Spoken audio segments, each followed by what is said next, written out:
Jake had always considered himself a grounded man. In his early 30s, he was the kind of partner who remembered anniversaries, listened without interrupting, and never hesitated to show up when it mattered. For the past 3 years, he had been in a committed relationship with Melanie, a sharp, driven corporate executive climbing the ladder at a prestigious tech firm. Their lives were different in rhythm. Jake worked in marketing for a small firm with a relaxed culture, while Melanie thrived in a high-stakes, high-pressure environment. But they made it work, or so Jake believed.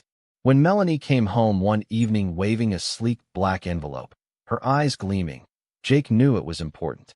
"My boss is hosting a formal party next Friday," she said, barely containing her excitement. "This is huge, Jake.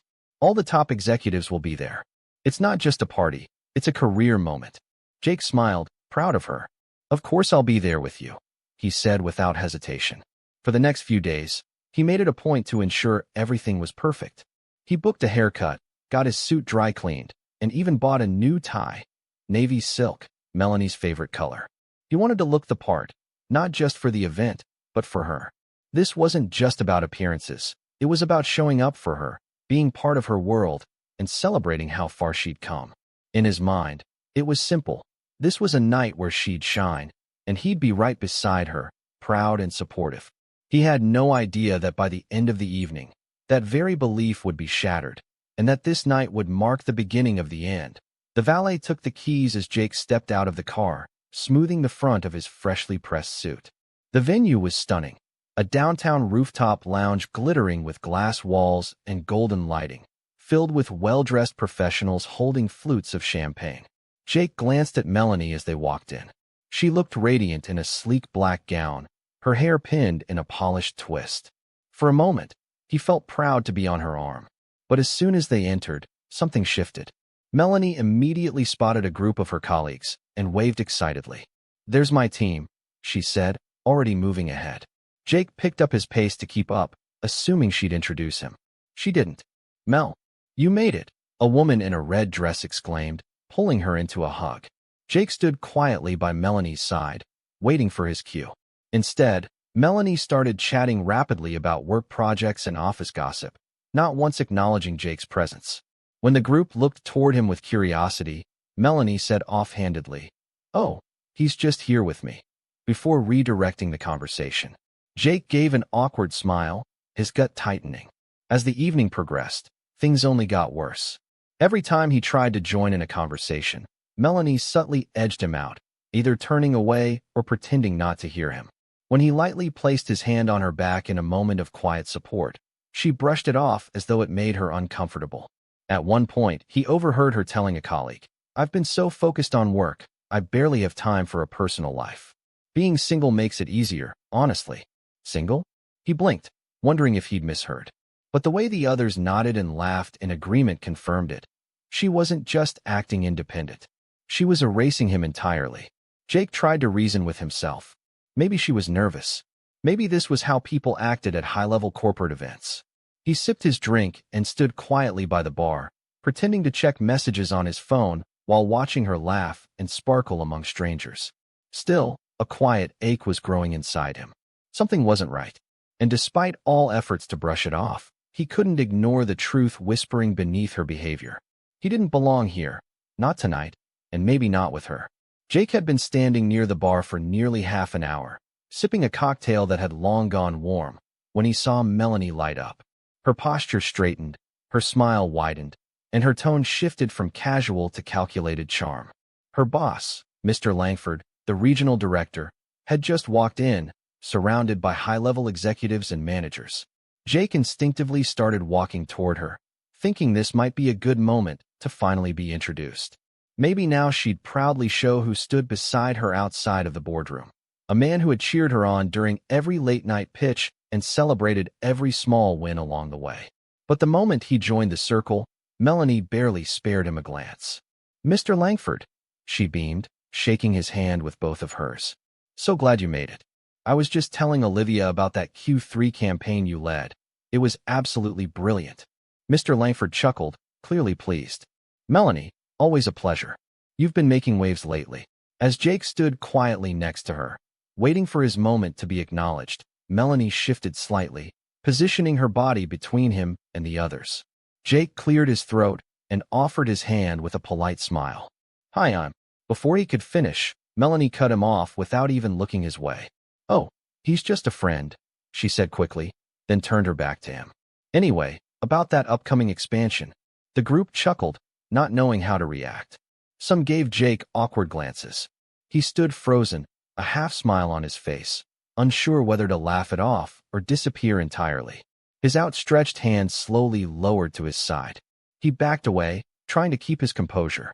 As he turned toward the hallway, he overheard a nearby conversation between Melanie and another colleague. "You came alone tonight, right?" the woman asked. Melanie responded casually. "Yeah, of course. Wouldn't bring someone to this kind of thing. It's strictly business." Jake stopped in his tracks, the words hitting him like a punch to the chest.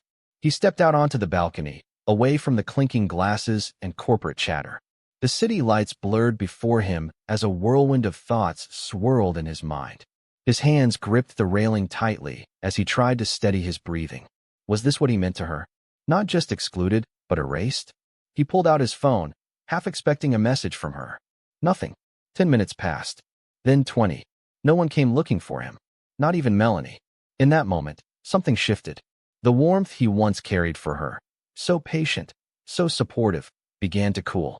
What was once pride in her success now felt like shame for ever thinking he was part of her world. He stared out at the skyline, the weight in his chest turning into something else, resolve. And without another word, Jake turned and walked back inside, not to return to her, but to leave her behind. Jake lingered on the balcony for a while longer, the noise from the party muted by the glass behind him. Despite the sting of what he'd just heard, a part of him clung to the hope that maybe it was a misunderstanding. Maybe Melanie had misspoken. Maybe the pressure of the event had made her behave out of character. They'd been through so much together. Surely that meant something. With a deep breath, he walked back inside, scanning the crowd for her. He found her near the center of the room, laughing loudly, her hand resting lightly on the arm of a sharply dressed colleague Jake didn't recognize. She leaned in close, her voice coy and teasing as she complimented his tie. The colleague clearly enjoyed the attention. Melanie tossed her hair over her shoulder, radiating confidence and charm. Everything Jake had once admired. But now it felt hollow. She didn't look around for him, didn't even glance toward the entrance. In that moment, it was crystal clear. He wasn't a part of her world. Not tonight. Maybe not ever. Jake turned around without a word, weaving through the crowd, invisible to everyone. He stepped into the elevator alone, the silence deafening compared to the buzz of the party. As he exited the building and felt the night air hit his face, a strange calm settled over him. He pulled out his phone and opened the gallery. Photo after photo, her smile on their weekend getaways, goofy selfies in bed, her tear-streaked face after a bad day at work that he helped her through. One by one, he deleted them, not in anger, but with finality. The ache remained, but it was paired with something new, clarity. She'd let go of him long ago. Now he was doing the same. It wasn't until nearly midnight, as the party was winding down, that Melanie finally looked around and realized Jake was nowhere to be found. She furrowed her brow, more annoyed than concerned. Pulling out her phone, she tapped out a quick, casual message. "Where'd you go?" No reply. Assuming he'd just left early in a mood, she dismissed it. But the next morning, she woke up to still no response. No call. No explanation. Just silence. Confused, she sent another message. "Hey, last night was crazy. You just disappeared. Everything okay?" Still nothing. Over the next few days, her texts shifted in tone. First confusion, then concern, and finally frustration. "I don't get why you're acting like this. You embarrassed me in front of my coworkers by storming off. Seriously, you could have handled that better." Jake read every message, but said nothing. Until finally, after her latest attempt to turn the blame on him, he responded with a single line. "You embarrassed me in front of myself." And then he blocked her. From that point on, Melanie's access to Jake ended. And Jake began reclaiming himself. There was no grand gesture, no dramatic overhaul. Just quiet, deliberate choices. He picked up his old sketchbook, dusted it off, and started drawing again, something he hadn't done since early in their relationship when Melanie called it a waste of time. He met up with friends he hadn't seen in months, people he'd unintentionally drifted from because he was always bending his schedule to fit hers. He even scheduled an appointment with a therapist, hoping to untangle the emotional knots he hadn't realized he'd been carrying. Session by session, truth emerged. He had spent too long silencing his own needs, too long accepting the bare minimum. He had confused loyalty with invisibility. But now, in the space of silence, Jake wasn't just healing. He was beginning to rediscover the man he used to be, the one who showed up for others, but now, finally, was learning to show up for himself. First, Melanie couldn't understand why Jake had left the party. From her point of view, he had overreacted. She had only tried to protect her professional image. High-level networking required a certain distance, a polished persona that didn't always include personal details. Besides, everyone knew she was focused on her career. It was no secret she was single. Jake needed to understand that. She replayed the night over and over, defending herself to friends. He just made a scene, she told them. I was trying to make a good impression. Why can't he see that? But their reaction surprised her. Her best friend, Lisa, wasn't so quick to side with her. You acted like he didn't matter, Mel, Lisa said quietly one afternoon. Why would he stay if you made him invisible? The words stung more than Melanie expected. For the first time, she paused and thought about all the moments she had brushed Jake aside. Late nights spent on calls while he waited at home, birthdays overlooked, the times she chose work over plans they'd made. She had been so focused on climbing the ladder, she hadn't realized how much she'd taken him for granted. Determined to make amends, Melanie decided to see Jake in person. She went to his apartment, rehearsing her apology over and over. But when she knocked, no one answered. A neighbor told her Jake had already moved out, months ago. That truth hit harder than she anticipated. Her career soared after the party, with promotions and new opportunities. But each achievement felt hollow, without someone to share it with. The empty apartment she returned to at night echoed with memories. One evening, she found herself scrolling through old photos on her phone, snapshots of laughter, quiet mornings, shared dreams. Her success suddenly felt like a lonely victory, and the image of Jake smiling beside her haunted her. Melanie realized too late that ambition without connection left her with nothing but regrets. Months had passed since that night at the party, and Jake found himself standing on firmer ground than he ever imagined possible. After the heartbreak, he'd taken the time to truly heal. His therapy sessions helped him unpack the years of feeling invisible and unheard, and he finally learned to set boundaries without guilt. Slowly, he started dating again, not rushing, but with a quiet confidence that came from knowing his worth. Each date was a chance to be himself, to laugh and connect without the weight of past pain pulling him down. At work, things were looking up too. His dedication hadn't gone unnoticed, and a promotion landed on his desk. His role now involved more travel, an opportunity he embraced wholeheartedly, exploring new cities and meeting new faces. The freedom energized him, and he felt alive in a way he hadn't in years. One afternoon, while waiting for coffee at a downtown cafe, Jake spotted a familiar face, Olivia, a colleague from the party that had changed everything. They exchanged polite hellos, and she casually mentioned Melanie in conversation. She never really bounced back emotionally after that night, Olivia said softly. It was harder on her than anyone realized. Jake nodded, offering a small smile. I hope she's well, he said, voice calm and sincere. No bitterness laced his words. No old wounds reopened. Instead, there was a quiet peace. Jake knew closure wasn't about holding on to anger or pain. It was about growth, recognizing when a chapter closes and having the courage to turn the page. As he walked away from the cafe, the city bustling around him, Jake felt lighter. His past no longer defined him.